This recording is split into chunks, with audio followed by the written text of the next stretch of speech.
大家都知道，针灸主要是通经活络、排毒除湿，但是小小的针灸在精通穴位的人的手里，便可以成为杀人利器，就连刀枪不入的金钟罩也抵抗不住。重要的不是针的威力，而是对穴位的了解。使用这门手法的是一个县城的小捕快徐百九，但是他通过这个小针灸，却击杀了杀人组织的教主。这天，平静祥和的刘家村，两个外乡人对村中贵坊抢劫，贵坊相当于古代的银行，旅客可用凭证换取银两，但是这两个抢劫犯却被一个手无寸铁的男人打死了。这个男子本是刘家村纸厂的工人，叫刘金喜，一家4口生活的怡然自得。徐百九跟着县官来到村里展开调查，验尸官正在检查尸体各个部位。徐百九发现死者身份并不简单，其中一个死者是10大通缉犯之一，便向县官汇报。县官听后双手一拍，神情激昂，头等的通缉犯在本县城被捉拿归案。县官十分高兴，要表彰刘金喜。徐百川却陷入沉思，一个手无缚鸡之力的造纸工人，怎么可能打死头等通缉犯呢？徐百九虽然是一个小捕快，但是他心思缜密，有着丰富的法医知识，还精通人体穴位、经络和针灸等传统医术。同时，他和许多天才侦探一样，有着敏锐的观察力。但是，天才往往都是具有一定的精神问题，由于膻中穴活跃，容易对人产生同情心。多年前，徐百九同情一个嫌疑犯，没想到嫌疑犯将自己父母和徐百川一起毒害。徐百九及时封住自己的膻中穴，导致自己分裂出另一个人格，让自己变极其冷静和理智，让这个天才侦探更加的敏锐。所以他意识到刘金喜很可能就是重大通缉犯，因为死去的通缉犯太阳穴受到重创，太阳穴底下是迷走神经最重要的一段，控制人的心跳，一旦受到重创，心脏立即停止跳动。但是刘金喜只用双拳就能将皮下的迷走神经打断。刘金喜肯定武功非凡，便来到客栈打听刘金喜的事迹，得知刘金喜并不是本地人，是娶了妻子阿玉才在刘家村定居，改姓为刘。此时的徐百川疑心更重，便询问妻子阿玉，哪知阿玉也并不是很了解自己丈夫。阿玉第一任丈夫抛下妻儿不辞而别，导致阿玉不想深究刘金喜的过去，生怕刘金喜也不辞而别，最后便找到了刘金喜。徐百川询问如何抱住通缉犯的，刘金喜配合調查，但是徐百川凭借蛛絲馬跡，在腦海中還原了案發現場。計係嘅迷走神經，佢就算唔成，大腦神經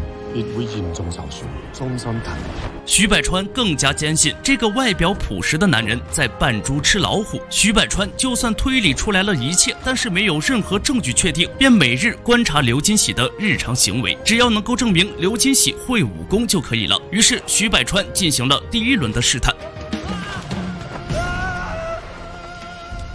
一个成年男子从高空坠下，怎么可能停留在这么细的树枝上？只有一种解释，那就是轻功。刘金喜对于徐百川的行为并没有怪罪，他知道自己是高手的事情已经败露。如果一個人犯錯，亦即係終身犯錯，每個人都係同盟者。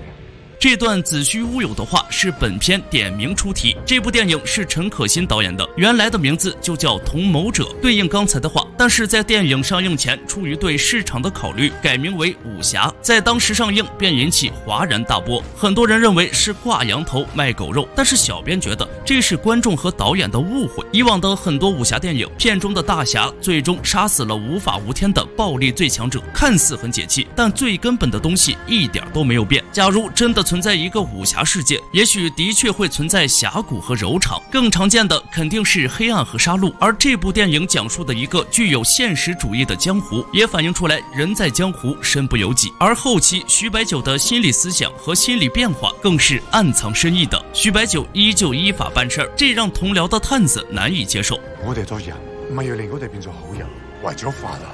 如果法並唔能夠令一個人變好嘅話，咁法有啲咩用？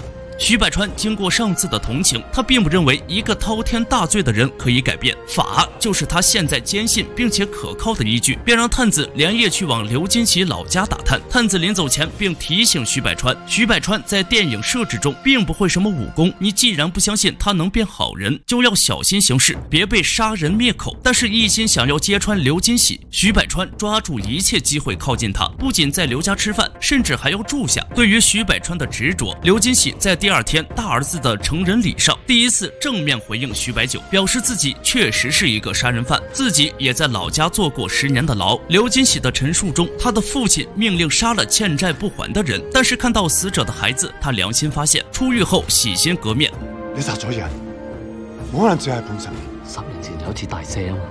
这让徐白酒慌乱无措，他没有想到刘金喜将这一切说给自己。当徐白酒看到刘金喜一家4口脸上洋溢的幸福，但是吃过亏的徐白酒意识到，此时另一个人格告诉自己，一个屠夫的儿子怎么会有高深的武功，便拿起镰刀朝刘金喜砍去。刘金喜因此受伤，之后便受到村民的排挤。此时探子带回来的消息让他确信自己的怀疑，10年前确实有一宗屠夫家的灭门案。探子说的灭门案是杀人组织72地煞之手，而这个案子过后，72地煞的二当家就消失，刘金喜就是二当家唐龙。徐白酒想要回县城领取逮捕令，捉拿唐龙，但是他却遇到最不想见到的人。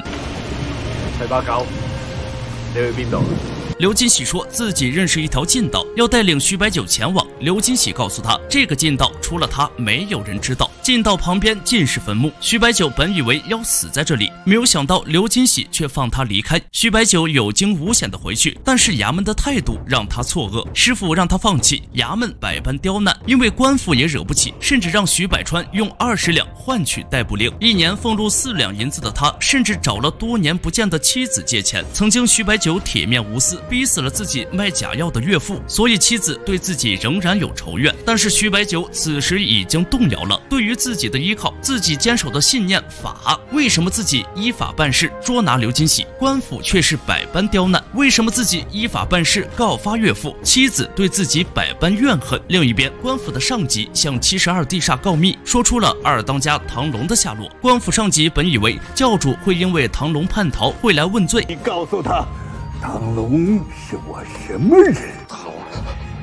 教主的亲生儿子。刘金喜这边因为击杀通缉犯，要将其写入族谱，表彰其功绩。但是72地煞终究是来了，想要把刘金喜带回组织。但是刘金喜依然坚定自己就是刘金喜，只想做刘金喜。面对滥杀无辜，刘金喜奋起反击，但是面对自己族人，刘金喜无法下狠手。阿玉带着孩子和村民纷纷逃到山上避难。第二天，徐白酒来到，他看到村子尸横遍野，衙门的捕快听到72地煞来过后，纷纷逃走。徐白酒经过自己反思，也终于愿意相信人是会改变的。对于72地煞的到来，徐白酒让刘金喜进入15分钟的死亡期来欺骗72地煞，但是人算不如天算。当72地煞看到假死的刘金喜，满脸悲伤的悼念，15分钟眼看就要过去，徐白酒只能救醒刘金喜。无奈的刘金喜只能砍断自己的手臂，将自己的杀人之手还给72地煞，从此和72地煞无关。刘金喜带着毒币回到家中，看到父亲，这是教主的扮演者王宇，而他的经典之作《独臂刀》也是大红大紫，同时是台湾3大黑帮之一竹联帮中的骨干成员。此时甄子丹也独臂，这可能是陈可辛的情怀，而他扮演的72地煞教主也是把喜怒无常、暴虐成性的性质演得淋漓尽致。此时教主看到刘金喜的断臂，也是代表这段姻缘的了结。独臂刀客对打独臂刀王，但是教主练就了刀枪不入的金钟罩。徐白酒精通经络穴位，拿着针灸针偷袭后，教主的金钟罩失效。但是断臂后的刘金喜终究不是独臂刀王。最后的徐白酒看到教主脚底还有一针，